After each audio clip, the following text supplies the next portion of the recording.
Hello दोस्तों, welcome back. आज हम एक नया टॉपिक लेके चलेंगे जिसका नाम है कार्नोट साइकिल या कार्नोट हीट इंजन। किसने डेवलप किया, क्या उसका प्रोसीजर है और उसकी एफिशिएंसी कितनी होगी, इन सभी बातों का डिस्कशन आज हम इस लेक्चर में करने वाले हैं। तो कार्नोट साइकिल या कार्नोट हीट इंजन को समझने से पहले हमें सेकंड लॉ ऑफ थर्मोडायनेमिक्स को समझना पड़ेगा। ठीक है, अब क्वेश्चन ये आया सबसे पहला कि सेकंड लॉ ऑफ थर्मोडायनेमिक्स की रिक्वायरमेंट हमें हुई क्यों।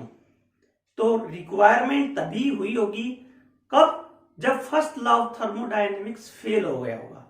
तो जहां तक फर्स्ट लॉ ऑफ थर्मोडायनेमिक्स की बात है, फर्स्ट लॉ ने कहा था कि एनर्जी जो है इस यूनिवर्स में कांस्टेंट है, वो सिर्फ चेंज हो सकती है एक फॉर्म से दूसरे फॉर्म में।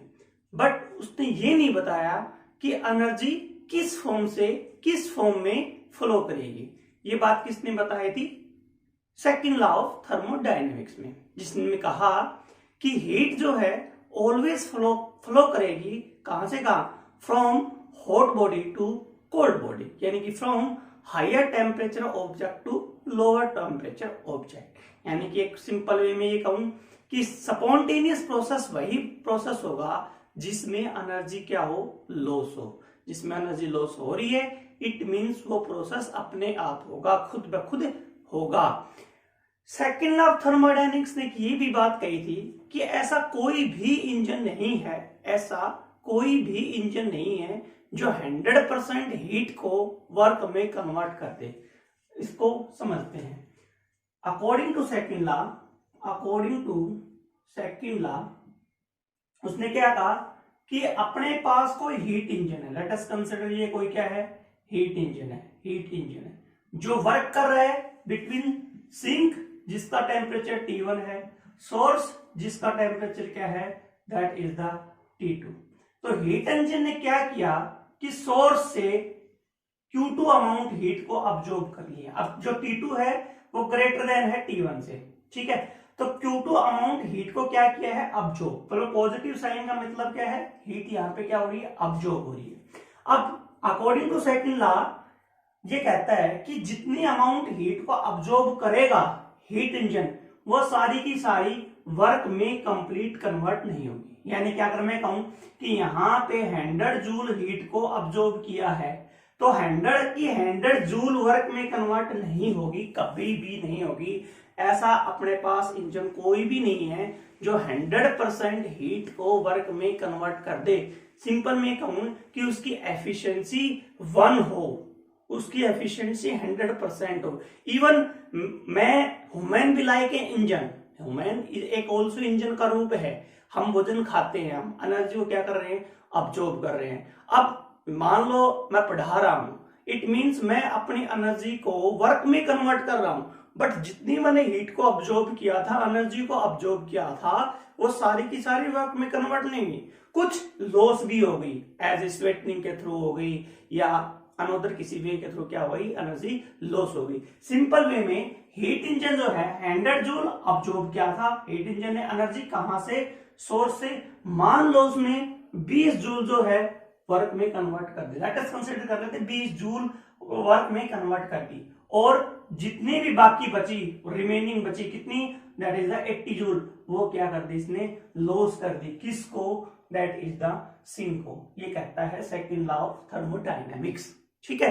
But second law of thermodynamics ने ये नहीं बताया कि ऐसा कौन सा इंजन है जिसकी एफिशिएंसी मैक्सिमम हो। अब यहां पे वर्ड है एफिशिएंसी। एफिशिएंसी होता क्या है, एफिशिएंसी का मतलब जो अमाउंट है, कितनी अमाउंट हीट जो है वर्क में कन्वर्ट हुई, that fraction of heat that absorbed convert into work known as the efficiency, amount of heat that convert into work, कितनी अमाउंट हीट वर्क में कन्वर्ट हुई, डिवाइड बाय अमाउंट जो है heat की कितनी अब्जॉर्ब हुई है, यानी कि अब्जॉर्ब हीट का कितना फ्रैक्शन वर्क में कन्वर्ट हुआ है, that is known as the efficiency. अब मान लो ये हीट इंजन है, इसको हीट इंजन को H1 नाम दूं, तो इस हीट इंजन की एफिशिएंसी क्या है, that is the 20/100, 20 divide by 100, यानी कि बोले तो 0.2 है।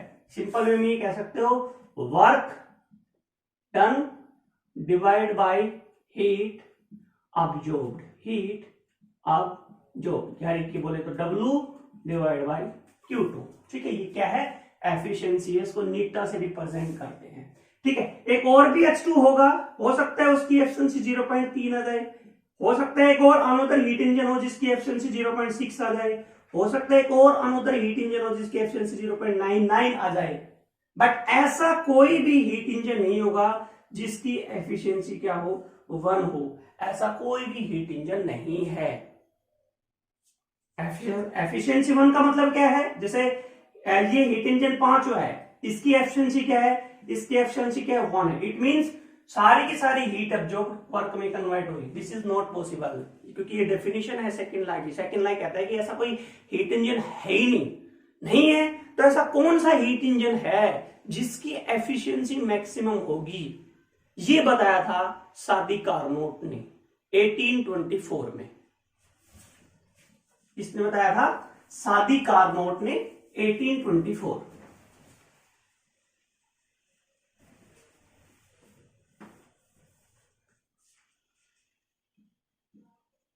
सादी कार्नोट ने 1824 में एक हीट इंजन को डेवलप किया।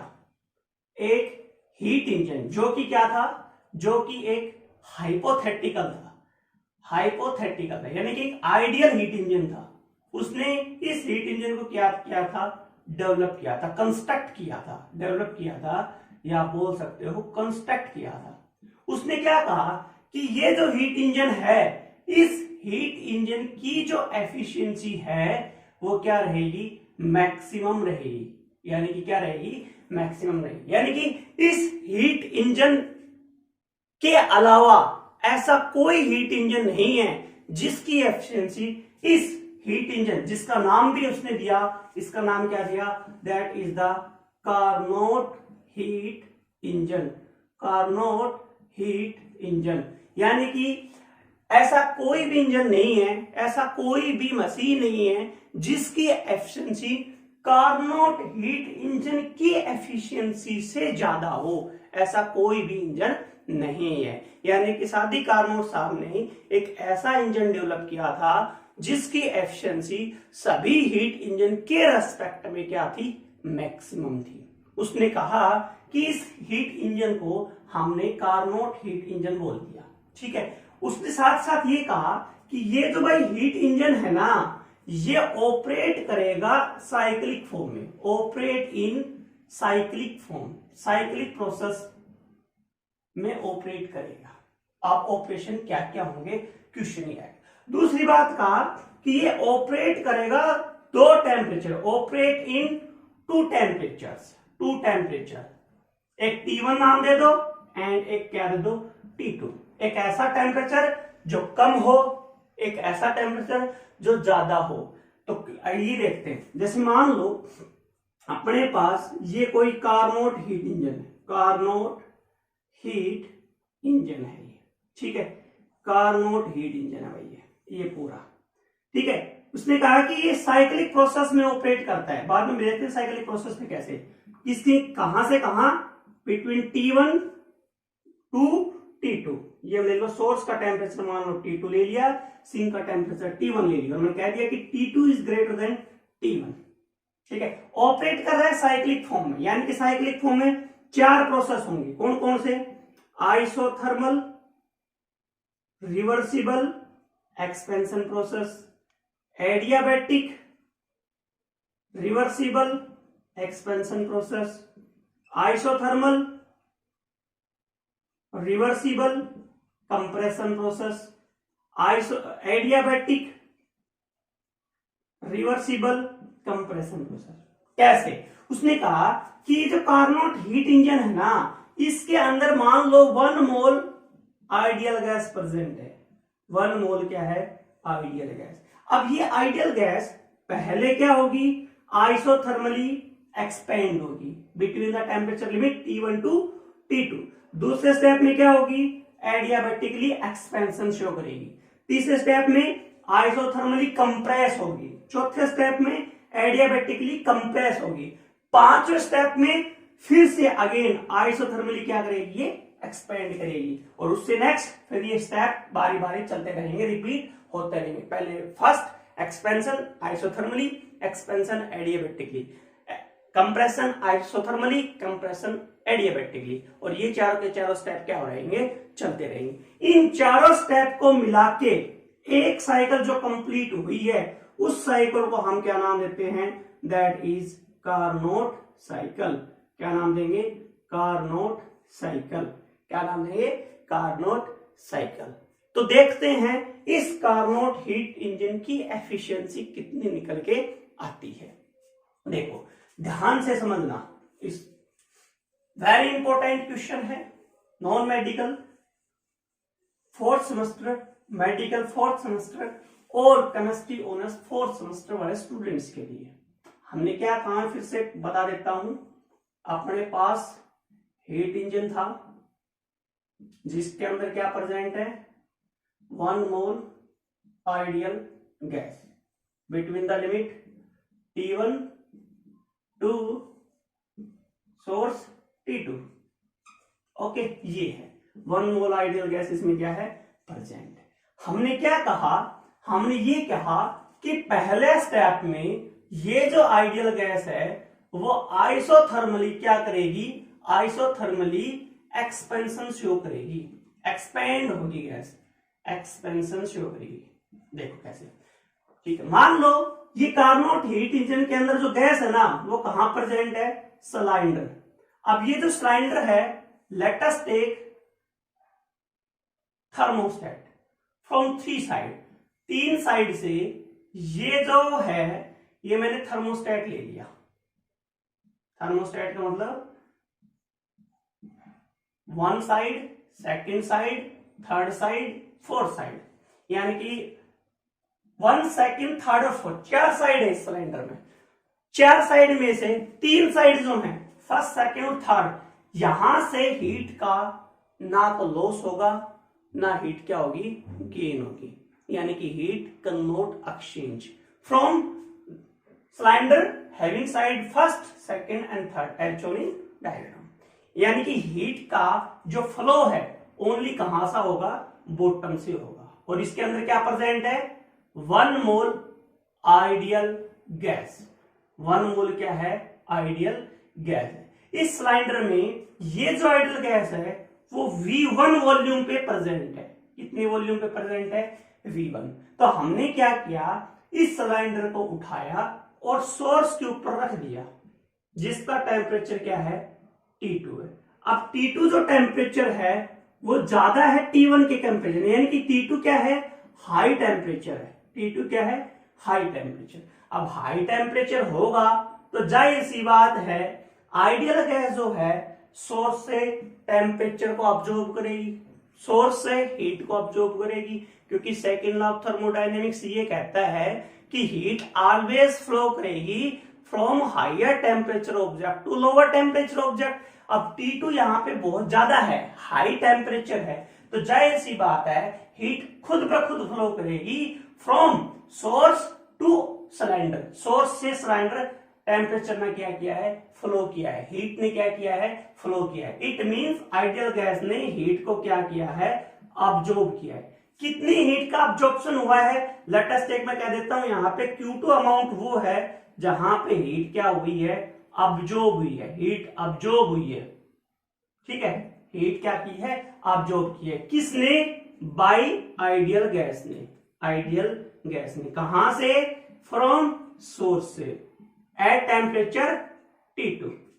ठीक है, ये Q2 अमाउंट हीट का क्या है, अब्जॉर्प्शन। यहां पे Q2 अमाउंट हीट का क्या है भाई, अब्जॉर्प्शन। अब जब हीट को अब्जॉर्ब करेगा तो 1 मोल आइडियल गैस के अंदर जो भी गैस, सिलेंडर के अंदर जो भी 1 मोल आइडियल गैस प्रेजेंट है, उन गैसेस मॉलिक्यूल का काइनेटिक एनर्जी बढ़ेगा, स्पीड बढ़ेगा, तो गैस क्या करना चाहेगी, अपने आप को एक्सपेंड। मान लो लेट अस टेक, ये यहां पे पिस्टन जो है वो यहां पे आ गया, लेट अस टेक ये पिस्टन जो है वो यहां आ गया, यानी कि ये वो वॉल्यूम है जो कि बढ़ गया, यानी कि पहले वॉल्यूम V1 था, अब ये वॉल्यूम कितना हो गया, that is the V2 volume, यानी कि गैस ने एक्सपेंशन शो कर दिया फ्रॉम V1 टू V2, जहां पे V2 क्या है, ग्रेटर देन है एज कंपेयर टू V1, किस टेम्परेचर पे, that is the T2 temperature. I hope ये क्लियर हो गया। सेकंड स्टेप में क्या था, एडियाबैटिकली गैस क्या करेगी, एडियाबैटिकली रिवर्सिबली एक्सपेंशन होगा गैस का। कैसे होगा, आइए देखते हैं। होगा क्या, एक सिलेंडर है, ये सिलेंडर था अपने पास, ठीक है, सोर्स के ऊपर प्रेजेंट था, ये हमने सोर्स के ऊपर प्रेजेंट था, पिस्टन कहां था, यहां था, जिसका वॉल्यूम क्या है V2। लेट अस टेक ये अपना क्या है, पिस्टन है, जहां पर ये जो वॉल्यूम है यहां से यहां तक वो क्या है, V2 वॉल्यूम। इसके अंदर 1 मोल आइडियल गैस क्या है, प्रेजेंट है, आइडियल गैस क्या है, प्रेजेंट है, ठीक है, ओके, जिसका टेम्परेचर क्या है, T2 है। ओके, क्लियर है।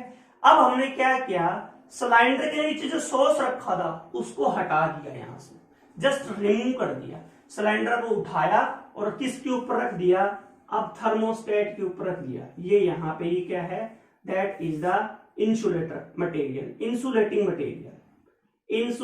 मटेरियल, यानी कि एक ऐसा मटेरियल है जहां से हीट का फ्लो बंद हो गया।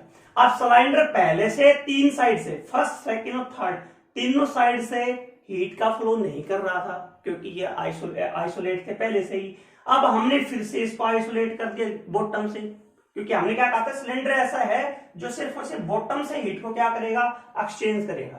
पहले स्टेप में बॉटम से हीट को ऑब्जर्व कर रहा था, फिर हमने क्या किया, सिलेंडर को उठाया, थर्मोस्टेट के ऊपर रख दिया, मतलब इंसुलेटिंग मटेरियल के ऊपर, यानी कि अब इस पूरे सिलेंडर में हीट का जो एक्सचेंज है ना वो स्टॉप हो गया। हीट का एक्सचेंज क्या हो गया, स्टॉप। हीट का एक्सचेंज जैसे स्टॉप होगा और गैस को होना है एक्सपेंड, यानी कि जो ये पिस्टन है वो यहां से ऊपर जाएगा, यहां से कहां जाएगा, ऊपर जाएगा, कहां से कहां, कितना वॉल्यूम चेंज होगा, ये वॉल्यूम क्या होगा, change, that volume is the V3, यानी कि यहां पे V2 से वॉल्यूम V3 पे पहुंचेगा, ठीक है, जहां पर V3 क्या है, greater than as compare to V1। तो गैस का एक्सपेंशन होगा कैसे, क्योंकि हीट का एक्सचेंज तो हो नहीं रहा चारों साइड से, तो होगा क्या कि गैस के मॉलिक्यूल, जैसे मान लो मैं गैस का मॉलिक्यूल है, मेरी एनर्जी मान लो 100 जूल है, तो मैं अपनी 20 जूल, मान लो लेट अस टेक, मान लेते हैं ऐसे ही, मैंने अपनी 20 जूल हीट को क्या कर दिया, लॉस कर दिया, मेरे पास कितनी एनर्जी बची, दैट इज द 80 जूल। अब वो 20 जूल एनर्जी जो है वो कंजप्शन कहां में आई, क्योंकि लॉस वो कर नहीं सकता, क्योंकि चारों साइड से हीट ब्लॉक है, ठीक है, तो 20 जूल एनर्जी है वो कहां जाएगी, इस पिस्टन को ऊपर धकेलने में काम आएगी। यानी कि पहले स्टेप में भी क्या था, work is done by the system था, यहां पे क्या था, work is done by the system के द्वारा वर्क हो रहा था, क्योंकि आइडियल गैस पिस्टन के ऊपर वर्क कर रही थी। सेकंड स्टेप में भी जो है गैस क्या कर रही है, वर्क कर रही है, work done by the system के द्वारा क्या हो रहा है, वर्क हो रहा है। कैसे कि गैस के मॉलिक्यूल ने अपनी एनर्जी को लॉस करके, अपनी एनर्जी लॉस करके वर्क किया है, क्योंकि गैस मॉलिक्यूल जब पिस्टन के ऊपर वर्क करेंगे एडियाबैटिकली, तो गैस के मॉलिक्यूल अपनी एनर्जी क्या करेंगे, लॉस करेंगे, जिसके कारण होगा क्या, गैस का एक्सपेंशन तो हो गया, बट साथ ही साथ गैस के मॉलिक्यूल का टेम्परेचर क्या हो गया, डिक्रीज। तो यहाँ T2 जो टेम्परेचर था वो कहां चला जाएगा, T1 में, यानी कि T2 टेम्परेचर फॉल अप हो गया, कहां पर, T1 में। क्लियर है, आई होप यहां पे बात समझ में आ गई, ठीक है। अब हम दोनों ही केसेस में वर्क डन निकालते हैं। यहां पे वर्क डन कैसा था, आइसोथर्मली, तो हमने पढ़ा है आइसोथर्मली वर्क इज डन कैसे निकालते हैं, that is the -2.303 nRT log of final upon initial volume, final volume upon initial, यहाँ फाइनल वॉल्यूम कितना है, that is the V2 upon V1। Temperature कितना है, दैट इज द T2। ये क्या है, W1। ठीक है, साथ ही साथ हमें ये भी पता है फर्स्ट लॉ से, फ्रॉम फर्स्ट लॉ से क्या, कि del of U is equal to किसके बराबर है, dq minus of W, dq plus of W। ठीक है, dq प्लस ऑफ W। अब इस पूरे प्रोसेस में टेम्परेचर कांस्टेंट है तो du की वैल्यू क्या निकलेगी, 0 निकलेगी। du क्या आएगा, 0 फॉर कांस्टेंट टेम्परेचर या फॉर आइसोथर्मल प्रोसेस, जिसके कारण dq किसके बराबर होगा, माइनस ऑफ W के। तो ये जो माइनस ऑफ W1 है ये किसके बराबर है, plus of dq, plus of Q2 के बराबर होगा, according to first law, according to first law. I hope ये चीज समझ में आ गई। सेकंड स्टेप में गैस एक्सपेंड हो रही थी, कैसे, सोर्स को हटाया, इंसुलेटिंग मटेरियल के ऊपर रख दिया, जिसके कारण जो वर्क डन है वो कितना आया था, that is the work done is equal to CVdT। ये हमने लोगों ने किया है, CVdT। CVdT कितना है, final temperature T1 minus T2, क्योंकि dt की वैल्यू कैसे निकालते हैं, that is the final temperature minus initial temperature. I hope ये दो स्टेप जो हैं वो समझ में आ चुके हैं आप लोगों के। ठीक है, थर्ड स्टेप में क्या होगा, थर्ड स्टेप में क्या होगा, थर्ड स्टेप देखता हूं मैं, एक बार मिटा देता हूं इनको, अगर समझ में नए आए हो तो वीडियो को बैक कर लेना और इन स्टेप्स को समझना। थर्ड स्टेप में जो गैस है वो आइसोथर्मली अब क्या करेगी, कंप्रेस करेगी। चलो पहले दोनों स्टेप को और एक्सप्लेन करता हूं अच्छे ग्राफ के अकॉर्डिंग। और ये pressure volume, pressure versus volume के बीच में ग्राफ है। पहला जो स्टेप था आइसोथर्मली गैस, ये यहां से यहां है, ए से बी। ए पे जो टेम्परेचर था T2 टेम्परेचर था, और जो वॉल्यूम था वो कहां है, V1। बी पॉइंट पे गैस ने एक्सपेंशन शो कर दिया, यानी कि वॉल्यूम कहां से कहां हो गया, V1 से V2, बट टेम्परेचर अब भी कितना है, that is the T2। Second step में भी एक्सपेंशन है बट एडियाबैटिकली है। एडियाबैटिकली मान लो बी से शुरू हुआ सी पे, सी पे वॉल्यूम कितना हो गया, V2 से कहां वॉल्यूम हो गया, दैट इज द V3 में, बट टेम्परेचर अब डिक्रीज हो गया, कहां पे, T2 से कहां गया, T1 पे। दो स्टेप हो गए, ये पहला step isothermal reversible expansion, step number first, A से बी, बी से C adiabatic reversible expansion, step number second. दोनों में वैल्यू मैंने वर्क डन निकाल दिया, हीट अब्जॉर्ब निकाल दिया, पहले स्टेप। दूसरे स्टेप में वर्क डन निकाल दिया। Clear, okay. अब आगे चलते हैं, आगे चलते हैं कहां पे, स्टेप नंबर थर्ड, जहां पर स्टेप नंबर थर्ड, जहां पर हीट का क्या होगा, कंप्रेशन होगा, जहां पर हीट का क्या होगा, कंप्रेशन। देखते हैं कैसे हीट का क्या होगा, कंप्रेशन। हमने क्या किया, जो सिलेंडर स्टेप नंबर 2 में प्रेजेंट था, कितना था, 1 मोल आइडियल गैस प्रेजेंट की, टेम्परेचर कितना था, T1 था, वॉल्यूम कितना था, दैट इज द V3 था, वॉल्यूम कितना था, V3।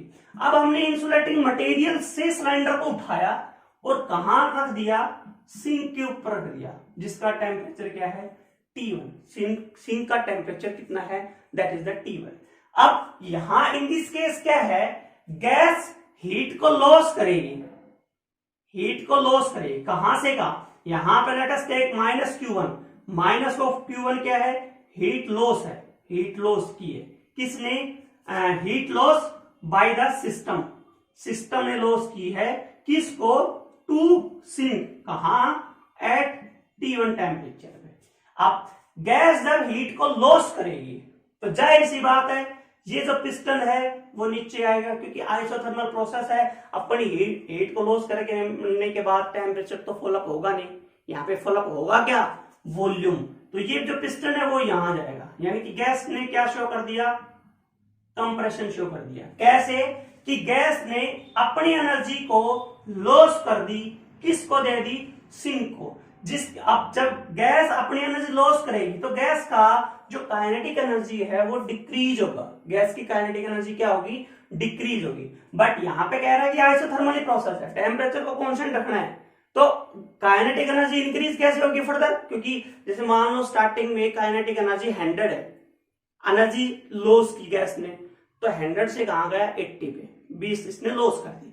अब 80 से फर्दर 100 पे जाना है तो क्या करना पड़ेगा, तो ये करना पड़ेगा कि कंप्रेशन शो कर दो ताकि जो टेम्परेचर है वो फिर से फर्दर 80 से कहां पहुंच जाए, 100 पे। तो यहां पे हमने कह दिया कि Q1 हीट लॉस कर दी, जिसके कारण ये जो वॉल्यूम है डेल V माइनस का सिंबल शो इसलिए कर रहा हूं क्योंकि ये वॉल्यूम डिक्रीज हो रहा है। ठीक है, कहां से कहां डिक्रीज होगा, ये वॉल्यूम फर्दर V3 से कहां चला गया, V4 में। यानी कि इस ग्राफ में यदि रिप्रेजेंट करूं मैं तो वॉल्यूम को फिर से फर्दर क्या हो गया, डिक्रीज हो गई। ये वॉल्यूम डी पे चला गया, देख सकते हो यहां पे वॉल्यूम ये था, यहां पे वॉल्यूम क्या हो गया, डिक्रीज। कहां पर, V4 पे। किस टेम्परेचर पे, V1। ये कौन सा प्रोसेस, ये प्रोसेस है आइसोथर्मल रिवर्सिबल कंप्रेशन।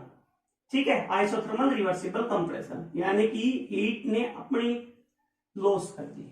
ठीक है, आई होप क्लियर हो गया होगा। और ये यहां पे क्या है, work is done, total work is done.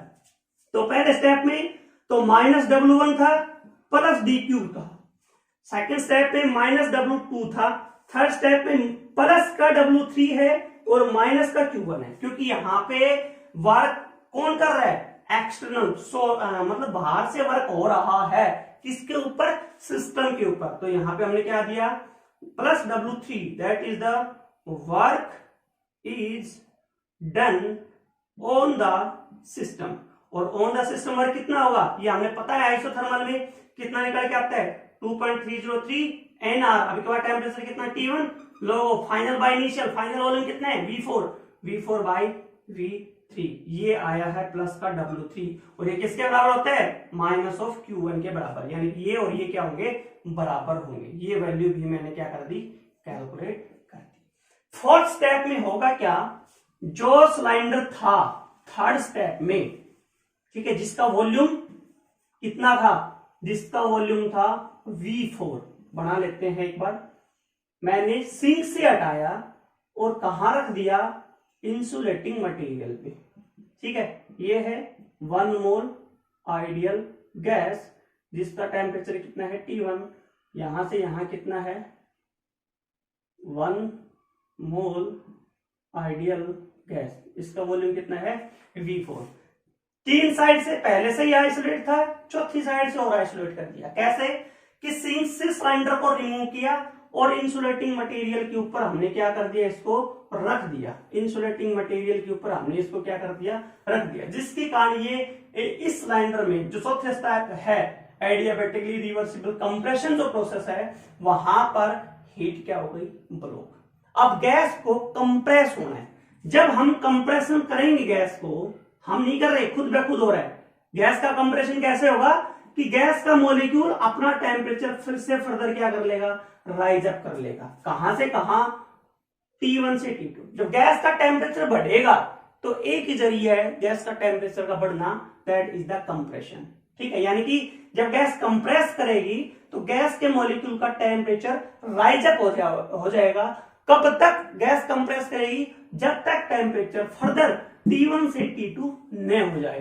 तो ये जो वॉल्यूम है जो कि चेंज हुआ है माइनस में, यानी कि डिक्रीज हुआ है, कहां से कहां होगा, that volume is the V1। ठीक है, तो इस केस में जो वर्क इज डन होगा वो किसने किया होगा, बाहर से, यानी कि ऑन द सिस्टम वर्क होगा। Work is done on the system, और ये कितना निकल के आएगा, CVDT। बोले तो CV T2 माइनस T1, क्योंकि final temperature T2, initial T1। कहां से कहां रिप्रेजेंटेशन शो कर रहे हो, D से A पे रिप्रेजेंटेशन शो कर दो। ये है D से A रिप्रेजेंटेशन। ठीक है, कौन सा प्रोसेस, एडियाबैटिक रिवर्सिबल कंप्रेशन, जिसका टेम्परेचर T1 से T2 चला गया, V4 से V1। तो ये एक क्या बनी है, एक कंप्लीट कार्नोट साइकिल। एक कंप्लीट कार्नोट साइकिल है जिसमें इस हीट इंजन के अंदर एक सिलेंडर था, उस सिलेंडर के अंदर गैस भरी हुई थी। गैस ने 4 स्टेप में प्रोसेस किया। पहले गैस एक्सपेंड हुई, फिर कंप्रेस।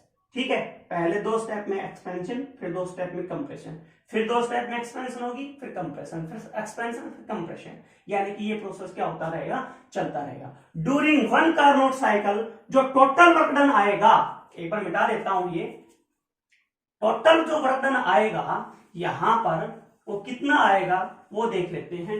चारों स्टेप में गैस ने क्या किया है, वर्क किया है, ठीक है। या तो गैस के ऊपर वर्क हुआ है टोटल वर्क डन, या तो गैस के ऊपर वर्क हुआ है या गैस के द्वारा वर्क की। जैसे पहले स्टेप में गैस के द्वारा वर्क हुआ था, दूसरे स्टेप में गैस के द्वारा वर्क हुआ, तीसरे स्टेप में गैस के ऊपर वर्क हुआ और चौथे स्टेप में भी गैस के ऊपर वर्क हुआ। तो ये जो WT है दैट इज दिस है।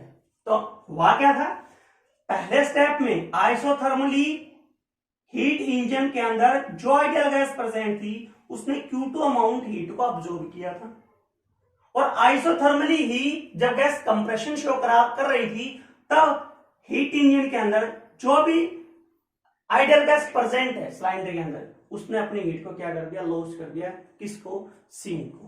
तो टोटल वर्क डन कितना हुआ, दैट इज द WT। अभी WT देखते हैं कितना निकल के आता है। तो माइनस W1 कितना था, 2.303 nRT2 log of V2 by V1, ठीक है। मैं डायरेक्ट लिख रहा हूं, आप लोग तो है वीडियो को बैक करके देख लेना कि वैल्यूज क्या आई थी या नोट करते रहना। प्लस में CV T1 minus T2 plus में 2.303 nRT1 log of V4 by V3 plus में CV T2 माइनस T1। अब इससे ये कैंसिल होगा, क्यों, क्योंकि ये तो है T1 माइनस T2 और ये T2 minus T1, equal and opposite है, कैंसिल आउट हो गया। WT कितना बच गया, 2.303 nRT2 log of V2 by V1 plus 2.303 nRT1 log of V4 by V3, that is the WT, equation number first, ठीक है। अब देखो, अब दो स्टेप देखो, स्टेप कौन कौन से देखने हैं, एडियाबैटिक प्रोसेस जहां जहां हो रहा है, एडियाबैटिक प्रोसेस कहां से कहां, एक तो है D से A प्रोसेस और एक कौन सा है B से C प्रोसेस, B से C। D पे क्या है टेम्परेचर T1 V4, A पे है T2 V1, D पे कितना है T2 V2 और C पे कितना है T1 और V3।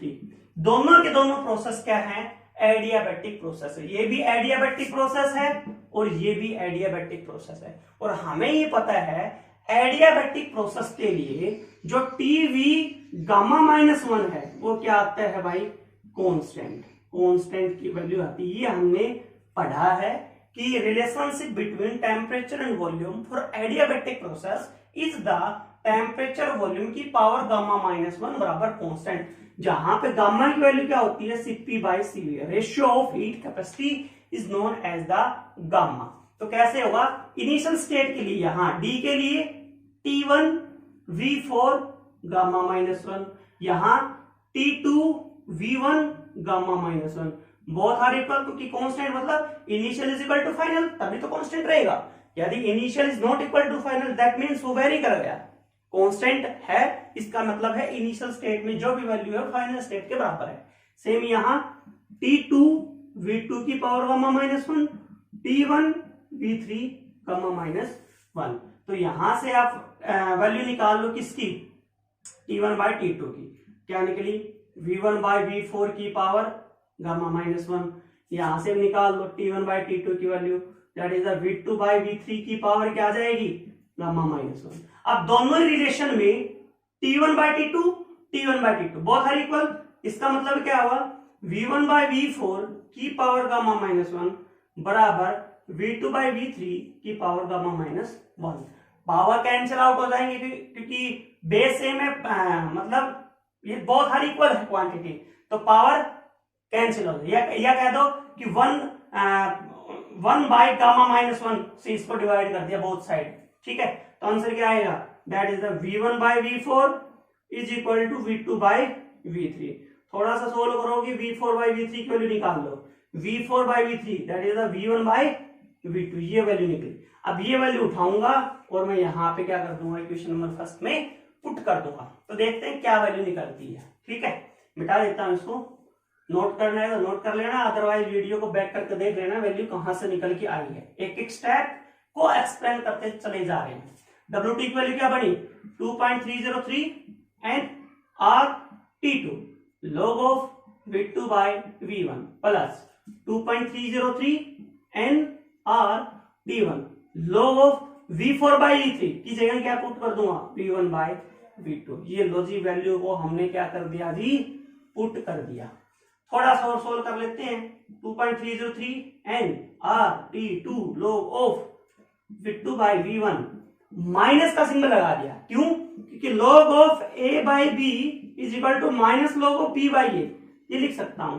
तो यहां पे क्या लिखूंगा मैं V2 by V1, या V2 डिनोमिनेटर में था या न्यूमरेटर में चला गया, तो प्लस का सिंबल की जगह माइनस का सिंबल लगा दिए, बाकी सब as it is.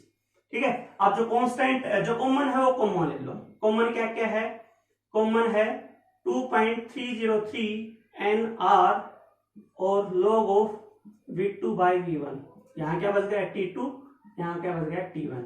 That is the total W निकल के आया है। अपना टोटल W निकल चुका है। इस W को यहां मेंशन कर देता हूं। यहां पे टोटल W कितना था 2.303 N R T2 minus T1 log of V2 by V1। That is the total W। और टोटल हीट अब्जॉर्ब कितनी थी? Heat absorbed, heat total absorbed कितनी थी? वो निकल के आई थी जी 2.303 N R T2 log of V2 by V1। तो नेट टाइप वैल्यू कैसे निकालते हैं? W by Q2, क्योंकि ये बताया था अभी थोड़ी देर पहले इसी वीडियो की स्टार्टिंग में बताया था कि एफिशिएंसी क्या होती है। यदि समझ में नया आया हो तो वीडियो को स्टार्टिंग फेज पे लेके चले जाना, वहां से एफिशिएंसी समझ लेना कि एफिशिएंसी किसी इंजन की किस प्रकार से डिफाइन करते हैं। अब W देखो, यहां पे हमने क्या कहा था, ये 100 जूल थी, यहां पे क्या कहा था 20 जूल, यहां पे क्या कहा था 80 जूल। ठीक है, तो W कैसे निकलेगा? टोटल हीट में से जो हीट लॉस हुई हो माइनस कर दो। आप ये भी कर सकते हो, क्या कर सकते हो कि Q2 minus Q1 that divide by Q2, क्योंकि W की वैल्यू किसके बराबर है? W किसके बराबर होता है? Q2 माइनस और Q1, जितनी हीट अब्जॉर्ब माइनस जितनी हीट लॉस जो बाकी बच गई that are convert into work. तो ये हमने यहाँ पे लिख दी। तो वैल्यू जब मैं पुट करूंगा W की, यहाँ पे वैल्यू क्या आएगी 2.303 N R T2 minus T1 log of V2 by V1 divide by 2.303 N R T2 log of V2 by V1। इससे ये कैंसिल, इससे ये कैंसिल, आंसर क्या आएगा T2 minus T1 by T2, T2 minus T1 by T2। That is the efficiency I reversible Carnot heat engine. ये वो efficiency है, ये वो हीट इंजन है। इस हीट इंजन के अलावा इस यूनिवर्स में कोई ऐसा हीट इंजन नहीं है जिसकी एफिशिएंसी इस रिवर्सिबल कार्नोट हीट इंजन से ज्यादा हो, क्योंकि ये हाइपोथेटिकल हीट इंजन था जो बनाया था सादी कार्नोट ने 1824 में, जिसकी एफिशिएंसी मैक्सिमम निकल के आती है। अब जब हम एफिशिएंसी देखते हैं तो एफिशिएंसी डिपेंड कर रही है ओनली सिंक और सोर्स के टेम्परेचर के ऊपर, डिपेंड नहीं करती कि यहाँ पे जो गैस है वो किस प्रकार की गैस प्रेजेंट है, यानी कि नेचर गैस का कैसा है क्या है, किसी बात पर डिपेंड नहीं करेगी एफिशिएंसी। हीट इंजन की एफिशिएंसी डिपेंड सिर्फ किस पे करेगी कि किन दो टेम्परेचर के बीच में हीट इंजन ऑपरेट हो रहा है। लेट अस टेक दो इंजन है अपने पास, engine number first, engine number second. ये भी ऑपरेट हो रहा है T1, ये ऑपरेट हो रहा है मान लो 20 जूल 80 जूल, ये भी ऑपरेट हो रहा है 80 जूल 20 कैल्विन कह लो 20 कैल्विन। ठीक है, ऑपरेट हो रहा है।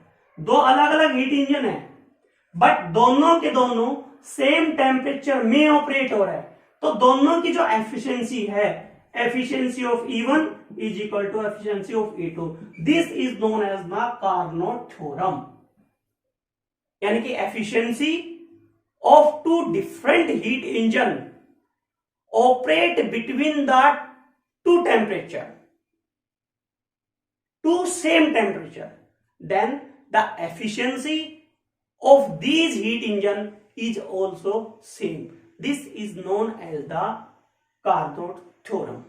Because efficiency of reversible heat engine is depend only on the temperature, so sink and as well as source का temperature, not on the nature of gas present in the reversible heat engine.